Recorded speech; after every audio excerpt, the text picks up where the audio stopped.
into the DNVR Rockies podcast brought to you by Strava Craft Coffee. Now, with your first purchase, you can get 25% off with code DNVR25 at StravaCraftCoffee.com. I am your host, Patrick Lyons. And on this emergency podcast, all is well right now in the baseball world. Baseball is back. I have two of my favorite folks here. Drew Goodman of AT&T SportsNet. What's going on, buddy? How you feeling right now? A whole shitload better than I felt about 24 hours ago. How about that? Amen. Amen. And joining us in Miami on the road, always scouting. I imagine you were tailing Max Scherzer to find out what he was up to down there. It's Kevin Henry of RoxPile. How you doing, bud? Hey, man. It's good to see you. It's good to have baseball back. I'm excited about this. It is. I mean, I don't really know where to start other than to say that I'm kind of surprised because so much of the news that has been coming out has been about progress, has been really positive, but it seems like both sides were just so far apart. Up until recently, the owners moved. They increased the collective bargaining tax threshold.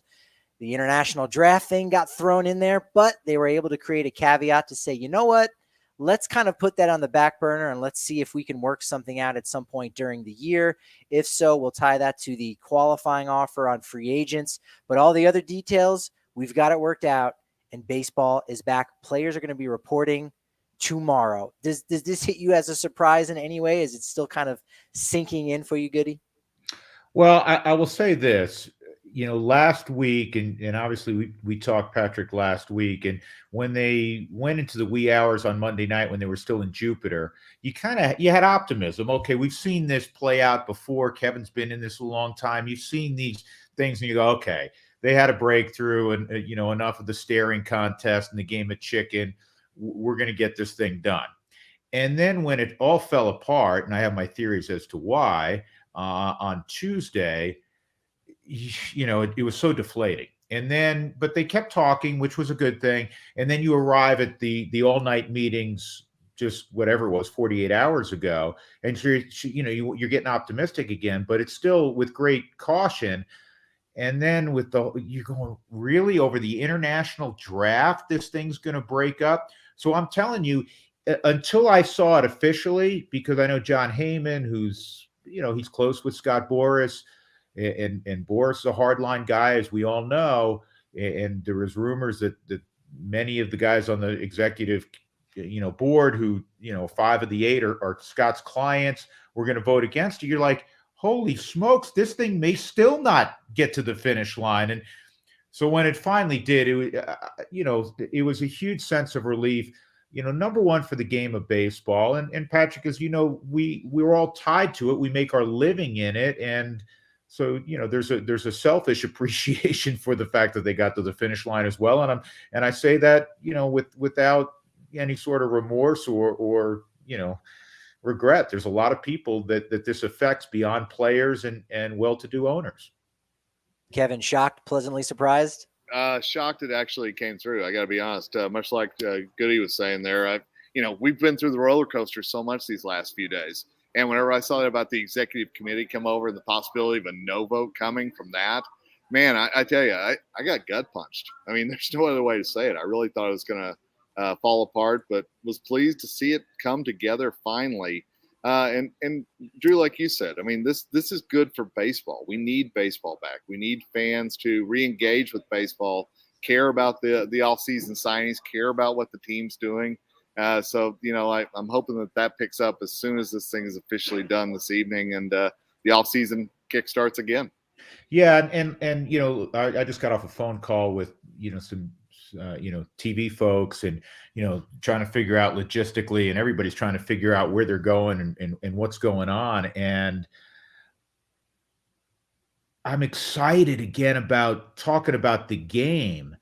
And there's been damage done. Let's not, sweep that under the rug, Kevin. There's been a lot of damage done really the last couple of years. And I suggest you go all the way back to 94, 95, where I'm sure there were some, people that were dyed-in-the-wool baseball fans that left and perhaps never came back. And we live in a different world, as often has been discussed on podcasts like this and other talk shows and so on. And I'm sure there's some people out there that are cynical. Good. I'm done with you. I'm tired of reading about people trying to split up basically an $11 billion pie and having trouble doing that in this, in the world that we're living in, not only, nationally, but globally with what's going on in the Ukraine. So I'm kind of like you, Kevin. There's a different world it seems like they were living in, and the fact that some people still said no, because I believe the owners did move quite a bit ultimately, and they needed to. But there's so many things I'm thinking about. But number one is we're going to have baseball again, and for people like ourselves who love the game and adore the game, that's a great thing. Yeah, let's dig into some of the details. Players are going to be reporting on Friday. They're headed in, and I think all players are supposed to report by the end of, I want to say March 13th is the mandatory reporting date. Obviously, we know there'll probably be exceptions for that. Spring training games should begin on March 18th, which actually is supposed to be when the second big league weekend takes place in Las Vegas. Drew, I don't know if you're able to break any news here or discuss about whether or not that will still go down. The first week got canceled. It was Cleveland and Oakland, and that was March 12th through 13th. So this should align with that game still going on, details still coming out as we speak. Yeah, I don't know what's going to happen with that. It was part of a discussion I just had on the television side, because we were going to televise that game. It's very important to the Rockies. It's important to Major League Baseball. And with what has transpired, I don't know if that still takes place, because now you have a contracted spring training. You have guys. Listen, guys are going to report. What did you say, Saturday, fellas, or is it Friday? I can't remember. Is it tomorrow? Yes, tomorrow when we record this Thursday. So Friday they got to report, and then the 13th is. But there's going to be a faction of players, which is we'll get to. I know in a few moments, these free agents that. Who knows when they arrive, because, it's going to be a feeding frenzy the next 24, 48 hours, whatever it is. I just don't know how you can go, okay, guys, you just got here, play catch for, 20 minutes, and we're getting on a plane and going to Las Vegas. I don't know. I have no idea if that takes place this year. But if it does, it was scheduled for, as you said, for next weekend. So we'll see, man. Everything's fluid right now. Yeah, and I'm going to be curious, how do the fans react? Those that have canceled their trips already, are there going to be, coming back down for spring training games? What's that going to be like? A buddy of mine has an Airbnb in the Phoenix area, and he was just saying how horrible this has been. So I'm sure he's thrilled with what's going on. But, I checked car rental prices earlier, and they're nearly $200 a day. So whatever jump they were going to get from MLB coming back, I think it's already happened. So, but I read something I'm sure we all have on social media earlier today, and it broke my heart. It was a family that had clearly saved up for a while, reality of normal folks, if you will. They had saved up for a while to take their family and their kids who, they enjoy baseball, to go to spring training for the first time. This guy was like, never been to spring training, longtime baseball fan, wanted to share it with his children.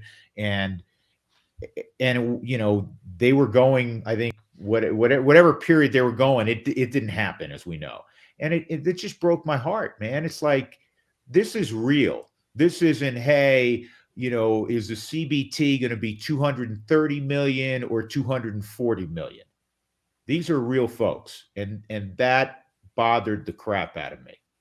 Well, yeah. And like you said, Drew, that's the fans that are going to be going, is it worth it anymore? I mean, that's the sad part. Yeah.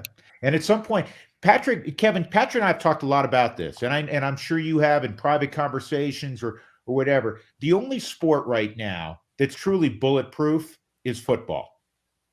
That's a fact.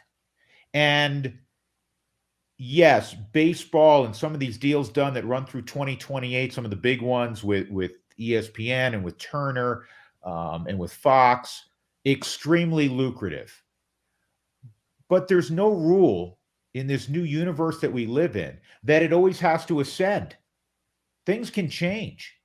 And so, to me, killing yourself to win a nickel now when you may lose 25 cents down the road, you got to be mindful of that. You have to be mindful of that.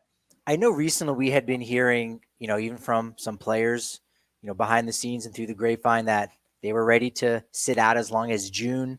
And all right, well, April attendance is usually on the lower side, so you're not losing out very much. Like you said, nickel and diamond with the owners looking at that, and you say, maybe mid-May is when it's going to come back. But I think I had some hopeful optimism when the offseason began, because I thought March 14th was going to be the day that baseball had their press release and they were going to come back, because ultimately how MLB and the owners were going to approach this is give the deadlines about when the season would be in jeopardy, and the players not take that bait and say, well, no, this is still a really, really bad deal.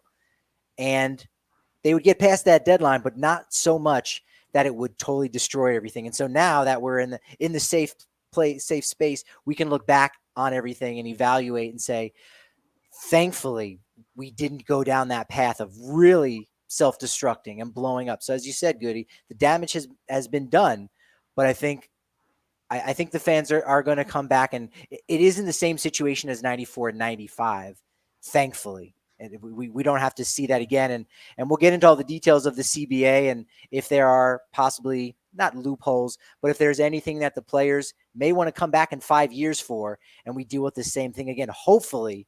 And that's always the case every 5 years when you have to negotiate a new CBA, but that won't go down like that. Opening day, April 7th is what it's supposed to be for MLB Rockies. That'll be April 8th. Yeah, we don't know, because right now the Rockies are supposed to be in San Diego, so we'll see how we're going to learn a lot in the next, probably minute by minute, right? We're going to learn different things, nationally and locally also. I'll ask Kevin this. I'm sure you've pondered this also. I don't think it's, hey, everything's rosy. It is for us because this is what we do. But there's going to be some folks out there that, and you're going to see an impact, maybe even on opening day, where stadiums perhaps aren't sold out, where they're like, hey, you know what? No, this was how this took, how this went down was unsavory, and we're not just going to come, rolling back in, and here's my hard-earned dollars. It'll be interesting to see as the days unfold what attendance is. I agree, and I think about teams like Atlanta. I mean, obviously they've got a World Series banner that they're going to be hanging, and they're trying to capture all that excitement from last year. That's dulled with everything that's gone on. So I think about teams like that just outside the Rockies, and some of these that had such high hopes heading into the year. What does that do to their fan bases? And I think that's a really good question to ask. And Drew, I think you're exactly right. I'd be surprised if every stadium is chock full and has that energy that we always expect for opening day, as it has been in the past. Yeah, and a quick aside, laughing at this as Kevin goes over the world champion Braves. Their attendance will additionally be affected by whether or not they are able to re-sign one Freddie Freeman. Absolutely. Seriously. Yeah. So, if Freddie re-signs, maybe there's a few less empty chairs. But if he's in New York with the Mets, say, or the Yankees, oh boy. Yeah. And that's a good point to jump off on.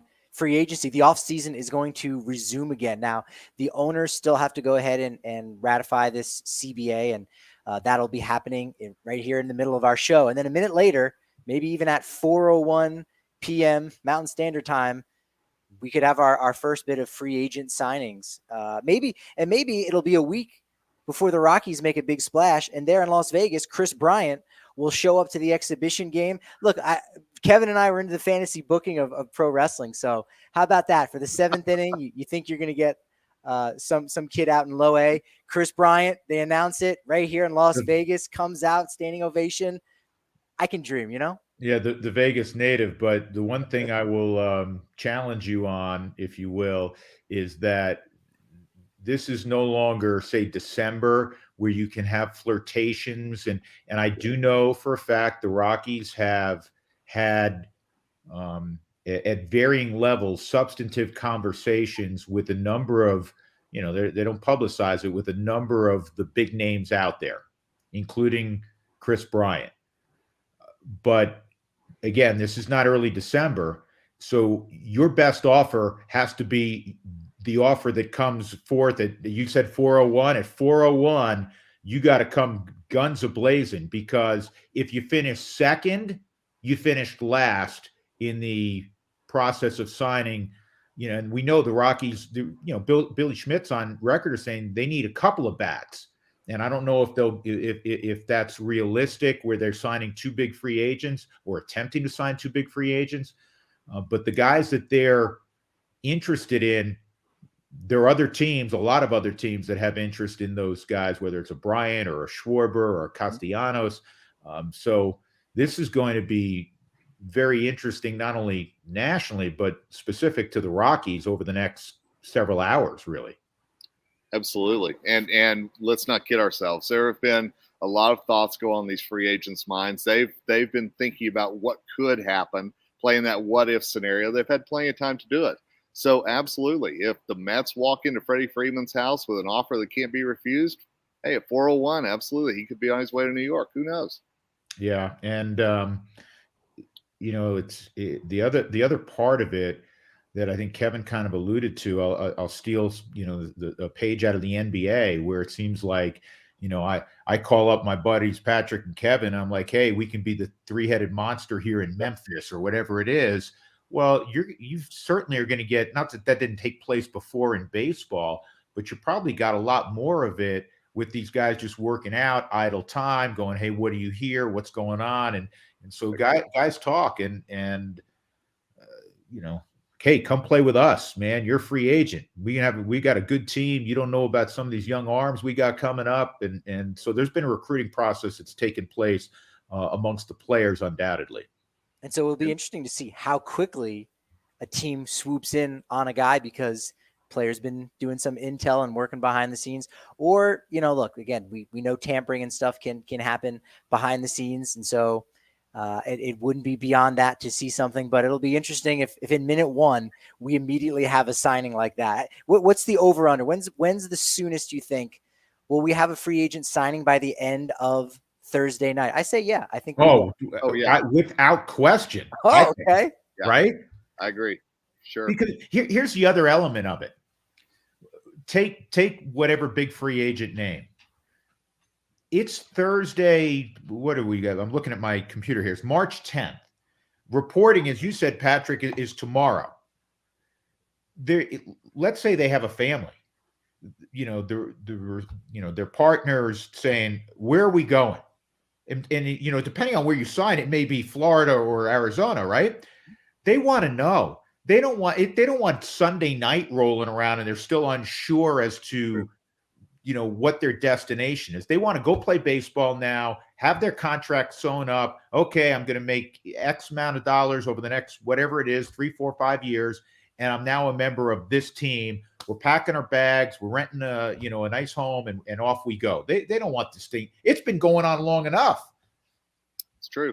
And they had a lot of time to sit there and go, here's how much Corey Seager signed for. Here's how much John Gray. Here's how much Robbie Ray, whoever you want to use in there. So they've had time to think about who's the perfect fit for me. And if they come to me with X amount, absolutely, I'm in. And I think you're right, Drew. I think they're ready to get spring training just as much as we are. I'm ready to get down to the corner of Colfax and York for one of our Rockies watch parties. Nuggets and Avs, they're hogging up all the fun. Rams and Buffs as well. Even the Rapids are getting in on the action. Now we can finally do it for the Rockies members. You get that member-sized beer. Your annual membership actually gets you a free shirt at DNVRLocker.com. You get extra raffle tickets at all of our watch parties, members-only Discord. And you know what? Even if you just want to dip your toe into the water, it's only 50 cents for your first month at the DNVR.com. And there's also excitement going on in the basketball world, as we know, with the conference championships. Now you can turn your team's victory into your own victory with DraftKings Sportsbook. New customers can bet $5 on any team to win, and you get $200 in free bets if they do. It's that simple. If they win, you win. If Sportsbook is not available in your state just yet, guess what? You can still get in on the action with DraftKings pools, where they're free plays all March long for a shot at over $250,000 in free prizes. Download the DraftKings Sportsbook app now. Use promo code DNVR. Bet $5 on any college hoops team to win and get $200 in free bets if they do. They win, you win with promo code DNVR this week at DraftKings Sportsbook. Must be 21 or older, Colorado only, new customers only, minimum $5 deposit. Restrictions apply. See DraftKings.com/sportsbook for details. Gambling problem? Call 522-4700. You know Avaca TV has got Nuggets and Avs. Well, now Avaca TV is literally going to have Rockies for you in no time. Yes, they've got Altitude Sports. They've got AT&T SportsNet. You can check that out all up and down the Rocky Mountain region, Denver, the Springs, Phoenix, Boise, Twin Falls, Idaho, you name it. Just go to avaca.tv/DNVR. 0 hidden fees, contracts for $25 per month plus a receiver. Your price gets locked in for 2 years. Never worry again about watching your Nuggets, your Avs, or Rockies with Avaca TV. Go ahead, Goody. I got to keep you moving here. You're excited. I love it. You're a ball of energy. Hit us up. What's the next thing on your mind right now? The next thing on my mind, I'll be perfectly honest, is that I have a flight. Kevin, you down in Miami, you said? Yeah, I'm in Miami. I'll be in Scottsdale Saturday night. Okay, so I have a flight tomorrow morning at 5 a.m. Oh, man, wow. To Orlando to watch. I'm going to go watch my middle son. Their college team's down, in Florida for the next 10 days. So I'm scheduled to be down there for the next, I think, 10 days. But I may be flying, as I've done before in the past with this, from Florida to Scottsdale, depending on when we televise our first game. And if in fact, if it's in Vegas or if it's in Scottsdale next weekend, I'll be doing that. So what's going through my mind is packing and making sure I have my TV stuff and TV outfits, etc. So that's all the exciting things going on in my mind right now. We got to make sure we're following you at Drew Goodman 42. Is that where you share your photographs of your TV outfits? And then you let people that, follow you pick out what you should wear? Is that how that works? Patrick, you know me well, and I'm not frivolous in the use of social media. I hopefully become self-absorbed and go, hey, what do you think? I'm in Starbucks right now down in, and whatever, in Boynton Beach. That's not my shtick.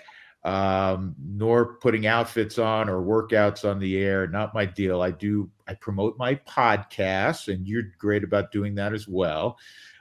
So actually, I think I'm going to have a little special addition to this week's podcast come out tonight, naturally, to talk about it, because we always tape Wednesday night, and as of Wednesday night, I had a glum look on my face as opposed to a more joyous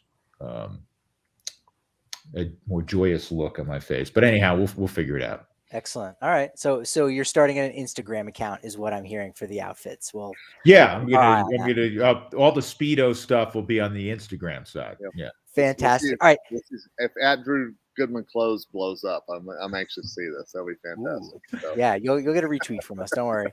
All right. But I don't know if we want to necessarily get into all the details about league minimum stuff and CBT, but one thing we should talk about, since this is a baseball podcast, is the rules that are going to be impacted.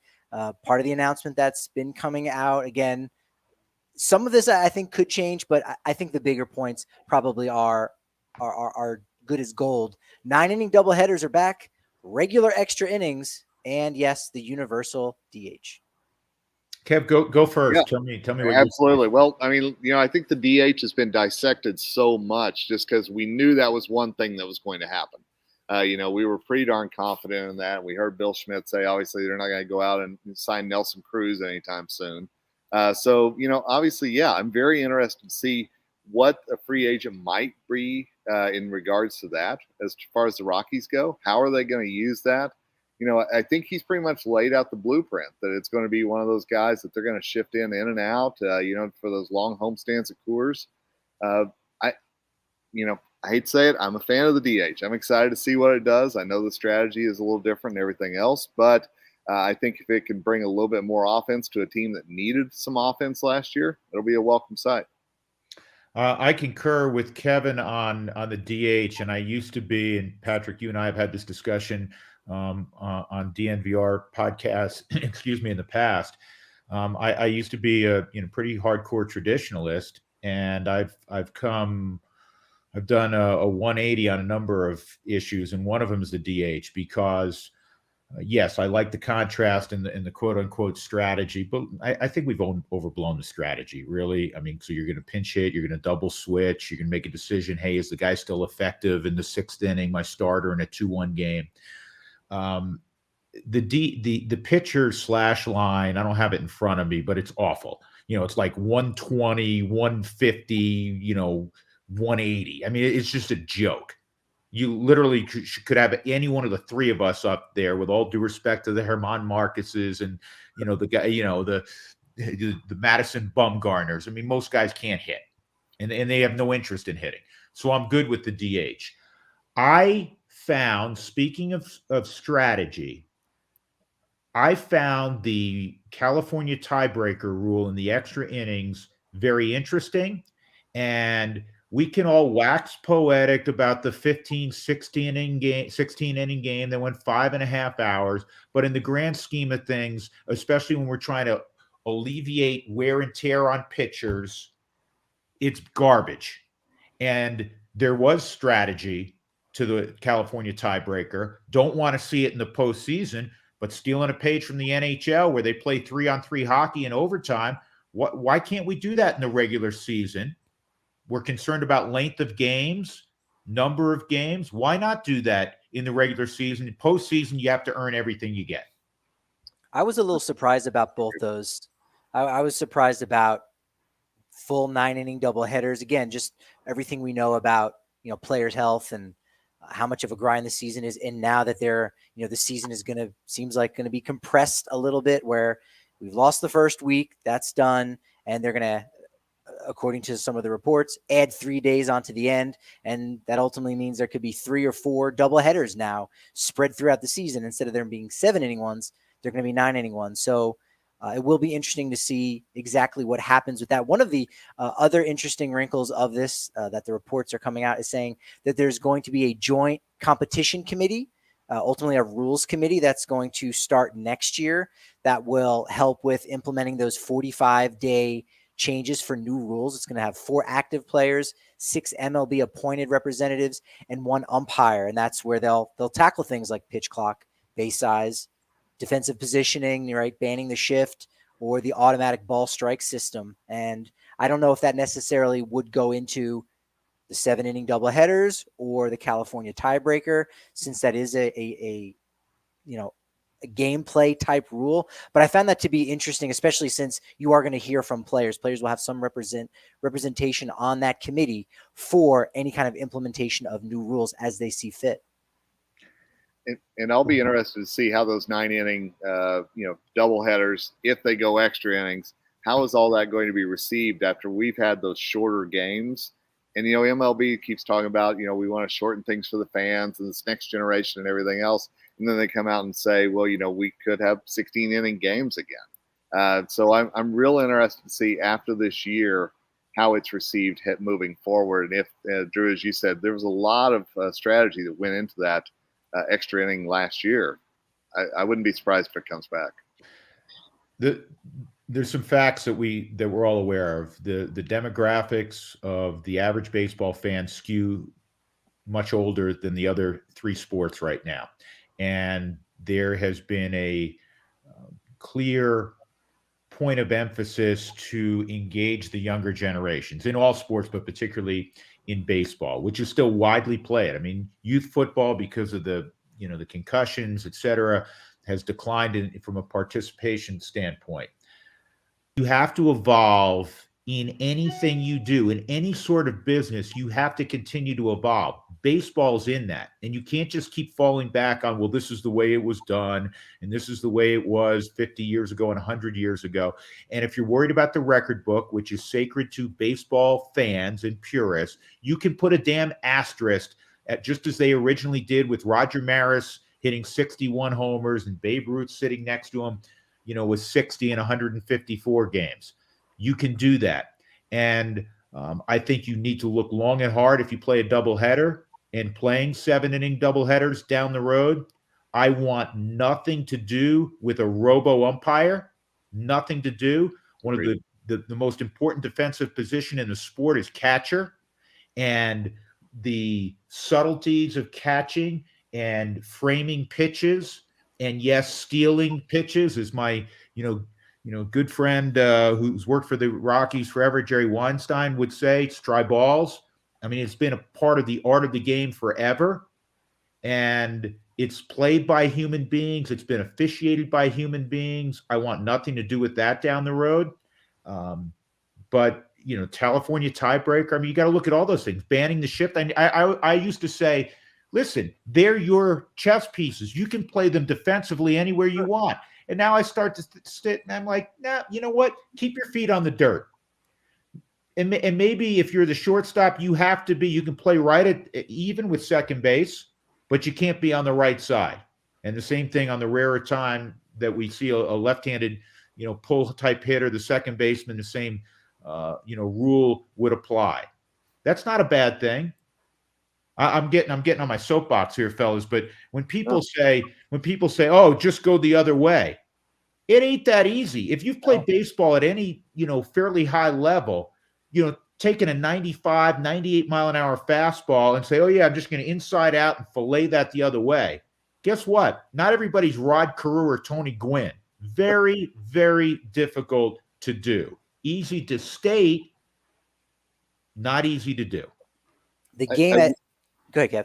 No, I was just going to say, I wish I could tell you how many times I've seen the Matt Carpenter bunt for a double come up on my Twitter feed the last couple of weeks. And everybody going, oh, just do this. And I'm like, yeah, because it's that easy. Absolutely. Right.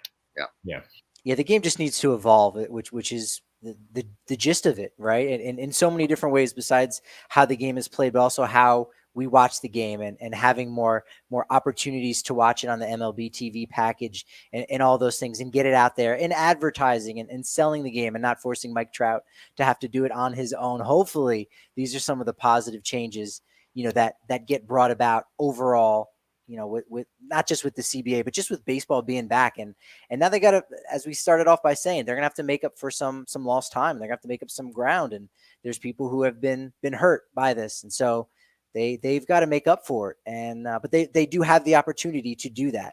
Now that the CBA is, the ugliness, if you will, is behind baseball, and there's going to be some make good with fans, and beyond make good with the existing fan base, they want to embrace and create a new fan base, additional fans, and they need to create a renaissance period in baseball, and no stone should be unturned, and no idea should be a poor one, whether the three of us individually or collectively agree with it. You need to look at everything. And I know some players are staunchly conservative as well, pitchers particularly. I don't want a pitch clock. You know what? You can get your ass on the rubber and pitch and throw a baseball within 20 seconds. I don't think that's an egregious shot at what you do or taking away from how you prepare to execute each pitch. There are definite areas where they have to look at and help this game evolve and make it more watchable, because there's more things occurring on the field and there's less gobbledygook coming out of the announcers' mouths. No, I think it'll be really interesting to see if they listen, Drew, as you said, to this next generation of fans and what is really needed to grow the game. And I think they're going to listen a lot more if we go back to what we were talking about earlier. In some of those early weeks, the stands aren't as full maybe as they should have been. I'll be curious to see how much that they are willing to really leave no stone unturned and check out what they could do to grow the game. If you have trouble sleeping and you have a hard time closing those eyes late at night because you're up for a 16-hour or 16-inning game on the West Coast in San Francisco, seagulls are coming down, eating the French fries all over the bleachers, all that good stuff. Don't fret, because Wana Optimal's Fast Asleep Gummies will leave you feeling rested and refreshed in the morning. It's not going to knock you out like over-the-counter stuff. It contains 10 milligrams of CBD and just a hint of THC. That's going to have your eyelids feeling heavy in just 5 to 15 minutes. And in 0 minutes, you can order Wana Optimal's Fast Asleep Gummies at lightshade.com and get 25% off with that purchase using code DNVR. Again, use code DNVR at any of Lightshade's 10, soon to be 11 Denver metro area locations. And you know what? When you wake up in the morning, feel good. Start your day off the right way with positive gut health from Athletic Greens. Now, I take 1 scoop of Athletic Greens so that my body can absorb 75 high-quality vitamins, whole food sourced superfoods, probiotics, minerals, adaptogens, and it helps me start my day right. It supports my mental clarity and alertness before that first cup of Strava Craft coffee, and it's just a micro habit that has big benefits for me. And to make it easy for you, Athletic Greens is going to give you a free 1-year supply of immune-supporting vitamin D and 5 free travel packs to bring with you down to Arizona if you're taking in some spring training games with that first purchase. All you got to do is visit athleticgreens.com/ROC, the first 3 letters of Rockies. Again, that's athleticgreens.com/ROC to take ownership over your health and pick up the ultimate daily nutritional insurance. Draft lottery. 6 teams. That's the magic number. We don't have any other details exactly of how it's going to look. I know in the past it appeared that 15% chance of getting the first overall pick by teams number 1, 2, and 3. We'll see how that shakes out, but that's going to be something in the off season that I think could trickle into the season, and people caring a little bit more about the minor leagues, caring a little bit more about prospects and high school baseball, college baseball, and speculating, hey, who's going to go number 1 now that we know who has that first overall pick. It creates a nice off-season event that I think is going to bode really well for Major League Baseball.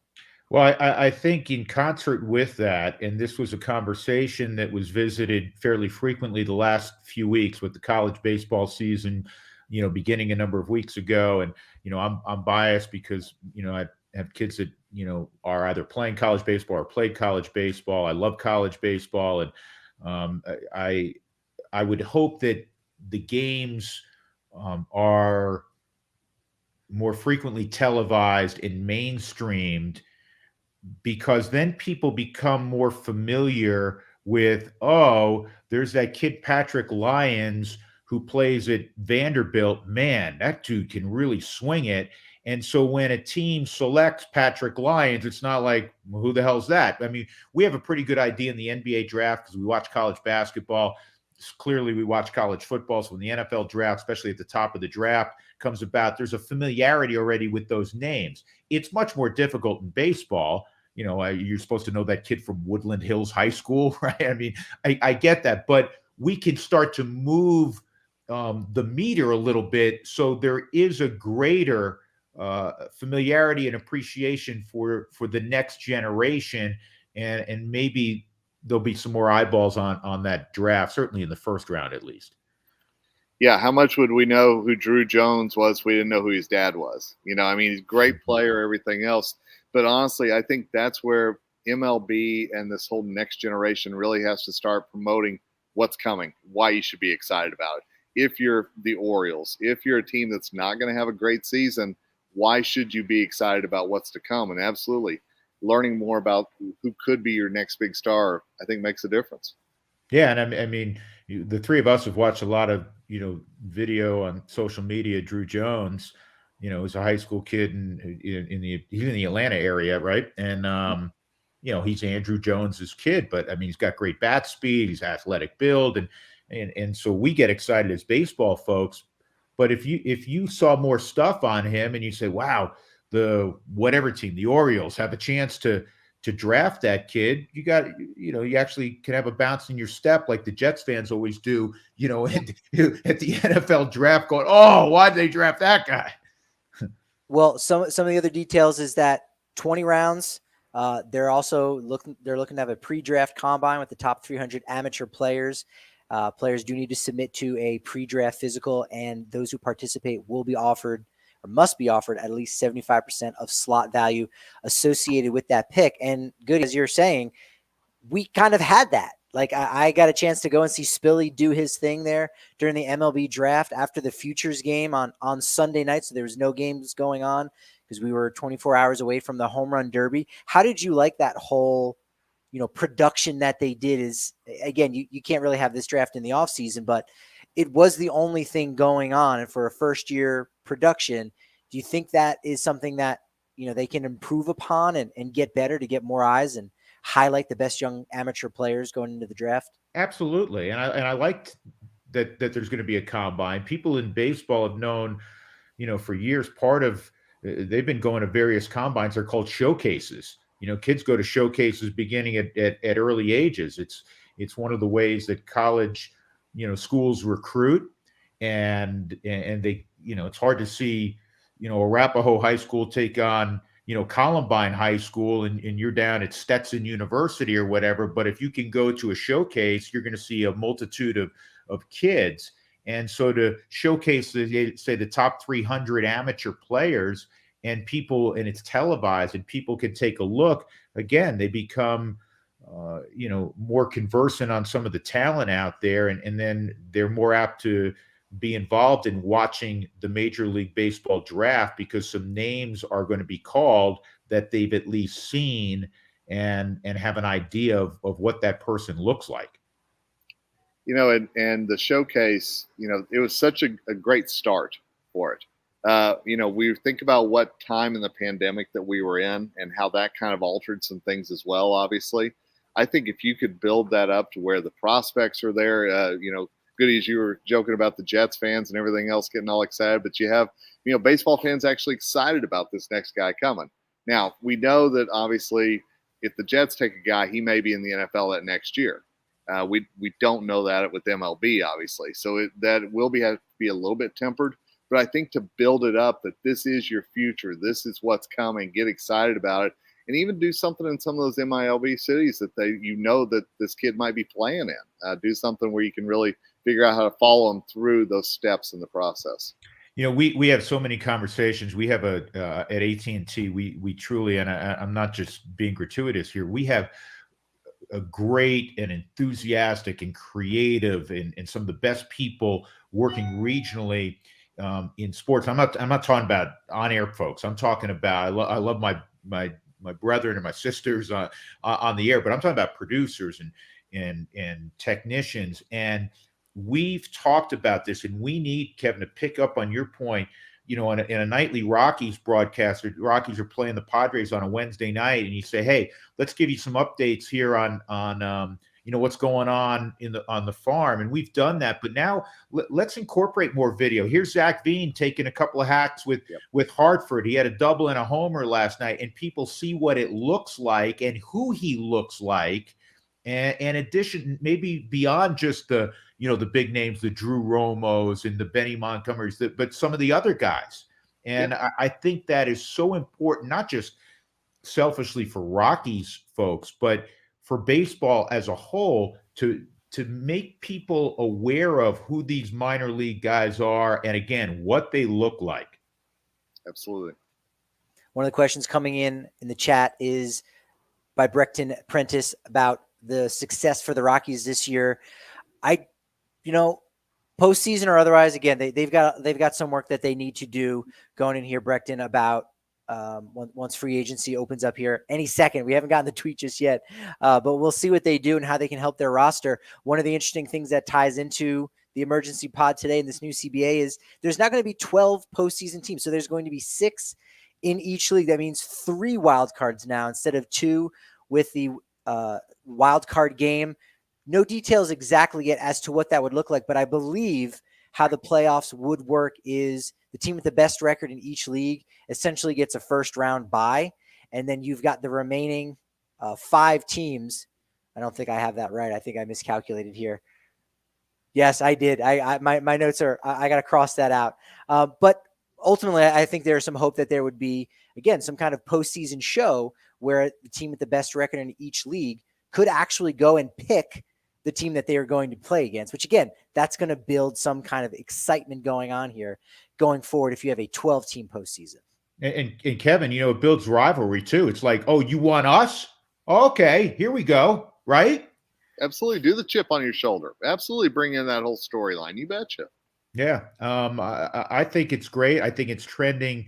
That's trending in the direction that appeals to that next generation, which is, not opposed to being perhaps a little more flamboyant in a game that has always given the Heisman to, bat flips and, act like you've been there before. I'm okay with it. I'm okay with it. And I think this is, ultimately a good thing.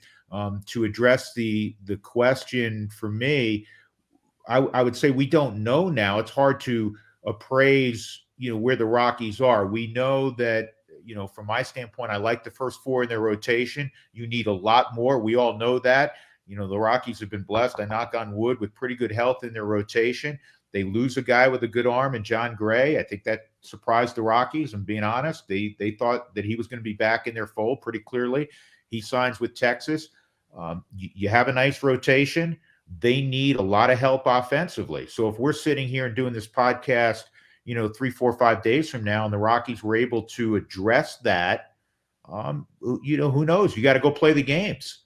And that means you need some good stories. I always say this in March.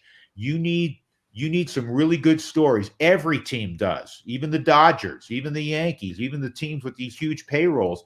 They need some good stories to get where they want to be. And the Rockies are going to need, all of a sudden a Connor Joe or Sam Hilliard finally figures it out, and he's a 35 home run guy. And you're like, wow, it finally happened.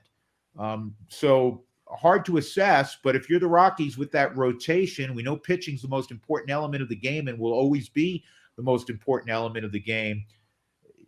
You got to go into this season. I know Buddy feels that way, that, we're going to compete for a postseason spot. Now we'll find out, how realistic it is, based on not only what it looks like roster wise, over the next week, and if they're able to make an impact in free agency, but also as the season plays out, because they're certainly, they weren't great last year, but they were better than most people had predicted.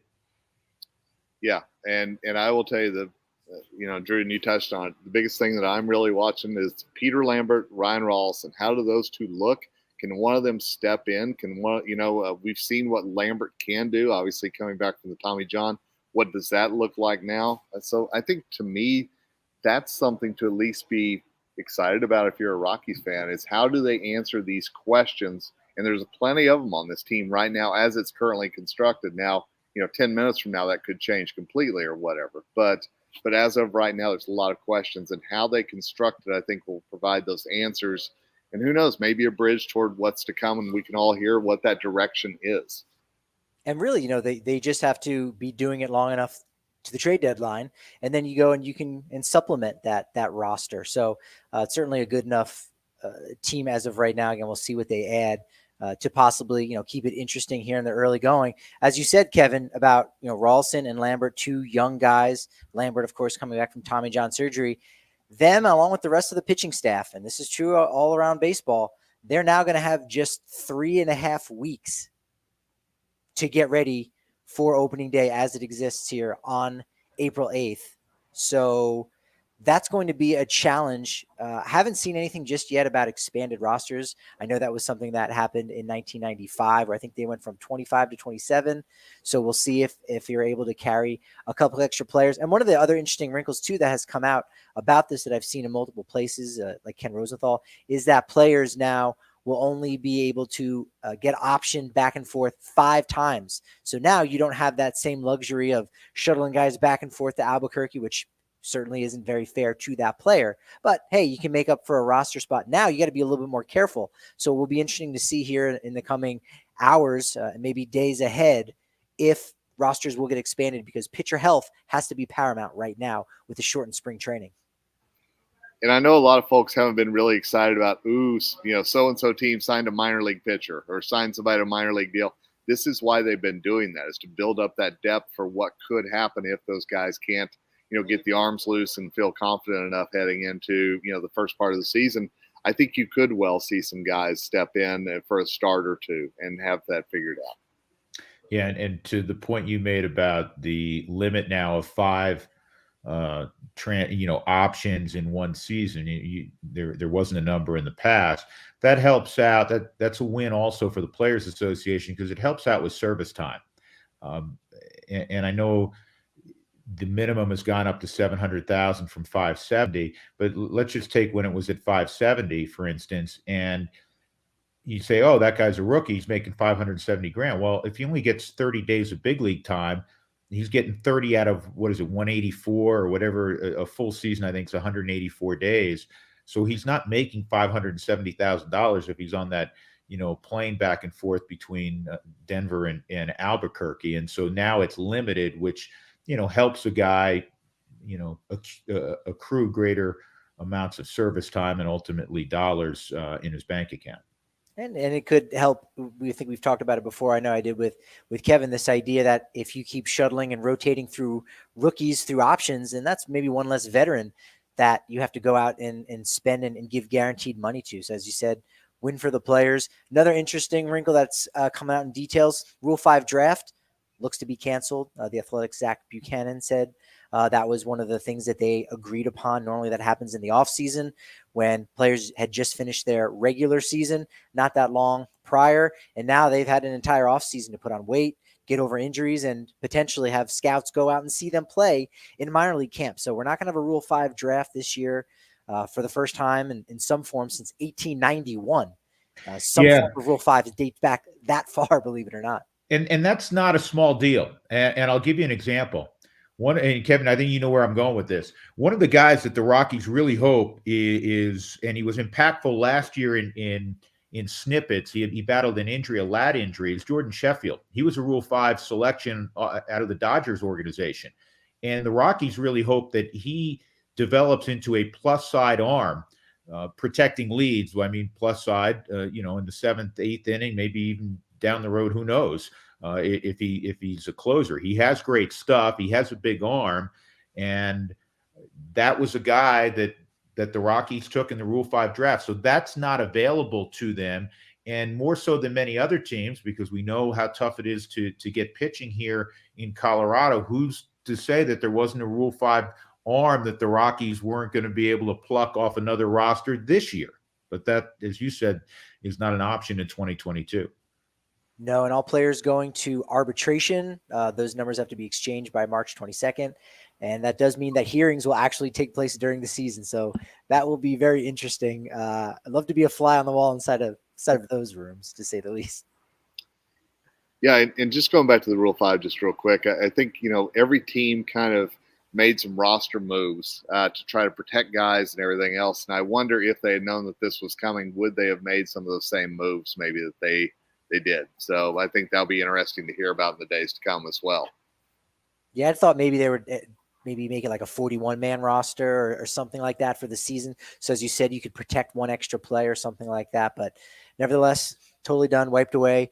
Another interesting wrinkle is that Rookie of the Year award. If your player finishes first or in second place, that player will receive an extra year of service time, which is very interesting. And teams that place top prospects, very nebulous term. We'll see what that means exactly.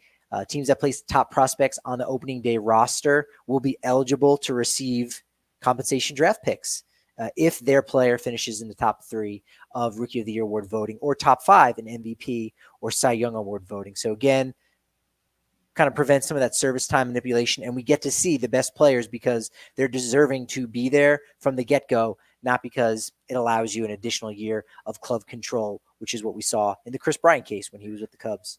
Yeah, this was important for the game. It was important clearly from a player's standpoint, but it also, I think sometimes in a frivolous manner, both sides like to point around what or throw out there, what is good for the fans. This actually is good for the fans. Take a mid-revenue team like the Colorado Rockies. And this is why the owners would not budge on being able to control players for 6 years. Because when you talk about the major markets and their ability to sign guys that other teams perhaps cannot, and if it was 5 years and now all of a sudden you fall in love with Trevor Story, right? And he's gone after 5 years as opposed to 6, that's not good for fans. So that was a win. And then from a fan standpoint, that was a win. From the player standpoint, when you have a guy that, is elite in his first year and can actually bear fruit a year earlier, that obviously is good for a player. Yeah, there's a lot of these things that are coming out, and I'm really interested to see how it changes front office strategy, how it changes how they really use guys and get them up to the big leagues, get them ready for that, debut as well. So there's so much that I think we're going to learn in the coming days about this, and then see implemented in the season to come. And we'll go, well, that's different, and we won't even realize it until it's already happened. Kevin, thanks to your buddy Robert Murray of Fansided, we officially know 30-0 unanimous vote. Owners have ratified the new CBA. So it's officially official. Hey, Patrick, I want to ask you something Sure. because there was, Heyman had put out there that some of the executive board was going to vote against it. And we know that 5 of the 8 members of the executive board are Scott Boras clients. And Scott, a guy I have great respect for, but he's a very, very powerful voice on the players' side. Was there unanimity among the executive board? Was that reporting accurate that there was some dissenting votes with the executive board? For the players, you mean, right? Yes. Yeah, it does look like all 8 players on the executive board voted against. So 38 votes. There's 30 teams, and then the 8 players on the executive board. So of the actual teams, it was 26-4. And then the 26-4 to accept the owner's proposal. And then the 8 players on the executive board said no, but that still is a 20. I misunderstood you. I thought you said it was 30, that all 30 That's teams for the owners. voted.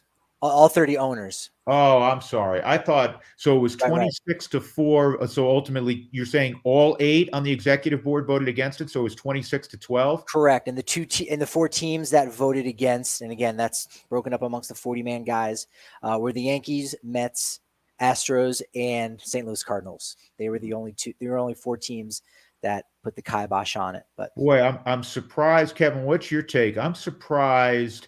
Not at the Mets, not at the Yankees, big market teams, a lot of well-to-do players. The Astros have some guys that are in line for big contracts. The Cardinals, that surprises me a little bit. What's your take? It absolutely does. And I think the biggest reason is, we always hear about how the Cardinals are part of the fabric of MLB and their long history and everything else. So you would think that they would want to make sure that they kept the game moving forward and that there wasn't any more damage done to it. I agree with you, Goody. That was one thing whenever I saw that come out, I was like, the Cardinals, really? I was very surprised by that, knowing the market and knowing how that they've already kind of positioned themselves heading into this next phase of the offseason for what's to come. And I'll say, let me say this, and I hope I articulate this accurately. The players needed to win in several areas, and that is the minimum salary, which good for baseball. They trailed the other 3 major sports considerably in that regard. I think taking care of players that are impactful in their first 3 years, and with that $50 million bonus pool, which I believe was originally an idea of Major League Baseball, that needed to happen. Raising the CBT, fine, but that really just benefits, from my standpoint, the elite player. But if you have a board that somehow, to me right now, past the 11th hour, we passed midnight a couple of weeks ago, right? Yep. If you have 8 guys, the all 8 that still thought that they should be holding out, I'm sorry. If I'm part of the rank and file, I want some representation on that executive board of guys that aren't going to play 12, 15 years and make $200 million playing the game. That to me is a little surprising. And maybe they're so close to it and they found the whole process and who they were negotiating with. They had such a great antipathy ultimately for those folks that they voted no. They feel like they're getting screwed every time. But that to me, given where we are and all that they've gone through and how much Major League Baseball has moved, I'm a little surprised that it was 8-0 to vote against it. And where would we be had they won out? Yeah. Because now you ain't getting paid for 162, and that would be a whole nother issue. Thankfully, we're not there, but that surprises me a little bit, and I think the Players Association needs to look at that. Yeah, my initial thought too, and Kevin, I'd like to hear what you have to say about that as well. My initial thought was just kind of like, the squeaky wheel gets the grease. And so those that are loudest are the ones that are heard. And there's a lot of middle-class free agents or guys that maybe are about to hit free agency in a couple years that are the veteran guys. But as we know, a majority of players are not even arbitration eligible. They're making the league minimum. So those players greatly outnumber on just about every roster, where if you put it to a vote, and if all 40 men in a locker room have, the same weight of their vote, then those young guys can say, hey, we just need 21 of us. And, there's 13 of us that have barely even been in the majors. We were just added to the 40-man roster. We don't even have any service time yet. All you need is 7 other guys. It's really not that hard. So it's interesting that a lot of what these negotiations were about were the young players, getting them to get paid. And I think what we saw was their voice saying, we thank you. We're getting paid under this deal. So that ticks that box off for us, and it gets our game back. So yes, let's accept this proposal. But we need more young voices out there, and MLB needs to be marketing these young voices as well. They need to be bringing up who these young superstars are. Scherzer, Trout, great, awesome, love them, absolutely. But we need to be pushing more of the Juan Sotos and the Acuñas and those kind of guys as well. But I do think that we've got to figure out how to balance the voice of MLB in these discussions as well. You can't have only the greatest veterans making the biggest contracts representing. It has to be somebody that really understands, these guys have been through it. I get that. But right now, in this moment, there's a guy trying to get through it. Have his voice somehow in there as well to remind them of those days that they were going through it. Yeah, because to Kevin's point, it's easy for Max Scherzer, who's going to make 40 some odd million this year. And I'm not, Max Scherzer, is a good guy. And I understand he's trying to look out for the game from his perspective. But the reality is most guys are going to play a few years and they're going to make what they make. And then they're going to go get a job, right? They're going to get a job. And so if Max Scherzer, if they missed 2 months of the season, that's a blip on the radar to the executive board, how it's currently comprised. But if you go tell a Connor Joe or pick a name on any team, multiple names, and you say, hey, you're going to lose a third of your salary this year, 2 months of maybe an 18-month career, that is significant dollars. And also, by the way, while you're sitting out, the guy that's going to take your place is getting another year of experience in the minor leagues. So he's just narrowed that gap that much more. And I think going forward, I would hope that the Players Association represents the rank and file in a more significant way than it looks like it is currently comprised. Yep. Yeah, I think the players overall did a good job. And I think there's a scenario in which they would have only been able to get one of those two things done, with the competitive balance threshold and the league minimum and the pre-arb pools. And so I think they were able to move on both of those things. And so they should have some pride. And again, that executive board probably thinks that they could have squeezed more out.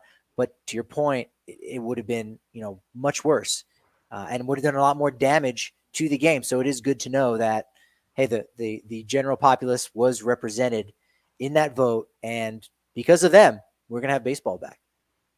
Yeah. And that's why sometimes when they talk about the fans and they talk about the good of the game, et cetera, there were a lot of wins, and the players needed to have some wins and significant wins. And I think they did.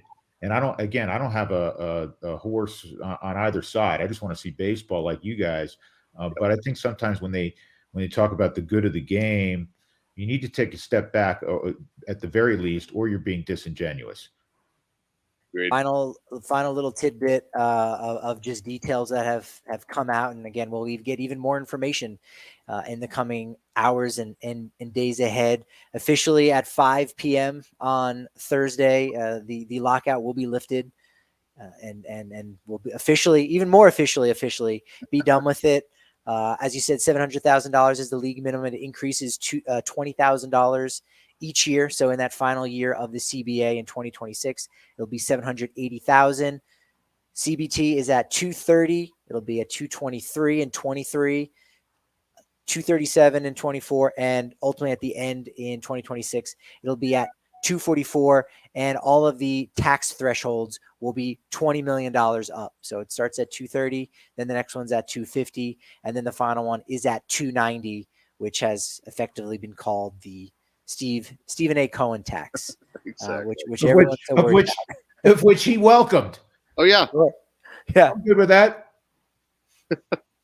he's like, hey, I'll just add Freeman on top of it all. Why not? Just keep going. You know? And Kevin, I'm with you. I said this to oh man, just like all of us, we've been on a bunch of calls in the last hour and a half, 2 hours, and I was talking to somebody in the game, and I said, hey, I guarantee you, and I grew up, Patrick knows, I grew up a Mets fan. I'm from New York, and I was a Mets fan. Cohen ain't done. I mean, No. even though he was really active prior to the lockout, he ain't done. He's going to make another splash. You just know it, right? Guaranteed. You're exactly right. Yeah. Any final takeaways before we wrap things up? I mean, baseball's back. This is great. I'm ecstatic. What more really is there to say? But take it away if you've got something. Well, I would just say this. I mean, and I think it's come out over the last hour with the three of us. People who love the game and adore the game, we're going to talk now about baseball. We're not talking about the economics of which the average person could give a rat's ass about, pardon the expression. And I know it's been characterized as billionaires arguing with millionaires, and the reality is not all the players, we just talked about that, are multimillionaires. That's not the case. But if you love sport, you want to talk about sport. You want to talk about, oh my goodness, the Rockies were able to sign this player, or boy, that Mets roster, my goodness, look at that roster. And then when do the games begin? And that's what sports is about. Not about CBT and some of the acronyms that have come out of which leave half the people with their eyes blurred over. So the greatest thing is we're now going to be able to talk about the sport of baseball and hopefully moving the sport forward and getting new fans and all of those things. The hot stove is getting ready to be flaming hot, and I'm ready. It's going to be awesome. So bring it on. Yeah. So what did you say? 5:30? Well, it's past 5:30 Eastern. What time? When does the hot stove start? The flaming hot stove right now. It's going. Happening. Is it on right now? Yeah, it's on. Yes. Oof. Okay, because Lyons did this better than any of us in predicting when this thing was going to get signed. He had March 14th. Wow. And he's pretty clairvoyant because he's damn close to it. Is March 10th. Give me the first major signing. What hour are we talking? What's the time? I mean, it's now 6:40 in the East, right? I'm looking at my clock, right? It's 6:42 in the East. What do you got, Lyons? I think it'll be. I don't think it's going to be a big swoon like you guys might be thinking. Just before midnight on the East Coast will be the first signing, and I don't think it'll be. I don't know if it'll be a mega signing. It'll be somewhere in the middle, low mid range type free agent. Just before midnight will be the first one. Well, gosh, I feel like Price is right now. I got to do like $1 just to get under that or something, But I think there will be at least one tonight. I still think probably a couple, and I won't be surprised if Freeman goes off the board tonight. I really won't. But we'll see. Is he last thing for me, Kevin? Is he an Atlanta Brave, or is he playing for another team? I'm afraid we're going to see him a lot at Coors Field in a Dodgers uniform. That if I were predicting, that's where I'd go. Just saying. Oh, yeah. Henry. I don't want to say that, but that's what I'm thinking. So, see, I'm with Kevin in that if he does move zip codes, he's a California guy. Yep. And they got deep pockets, even though Artie Moreno supposedly voted against raising the CBT. Artie Moreno has also been known to spend a lot of money on guys. So if he does leave Atlanta, and for Atlanta fans, I hope he stays in Atlanta. But I agree with Kevin. I think his next destination may not necessarily be New York. It may be back toward his roots. I think so. It definitely will not be Atlanta. The way that they spend on free agents, even their own, it just doesn't happen. So you're right. He's going to be going elsewhere, and I'll have to keep our eye on Trevor Story. We'll see where he ends up. Will Kyle Schwarber or Chris Bryant be a Colorado Rocky, you just have to tune in to the DNVR Rockies podcast and on Twitter at DNVR_Rockies, or for 50 cents for your first month, subscribe to the DNVR.com. Hey, RoxPile's doing big things as well for Kevin. You can follow Drew on Twitter at Drew Goodman 42. Kevin and his crew is over there at RoxPile FS. I'm at Patrick D. Lyons. This has been great. And baseball is back. And momentum is only as good as tomorrow's podcast. So it's going to be a good one.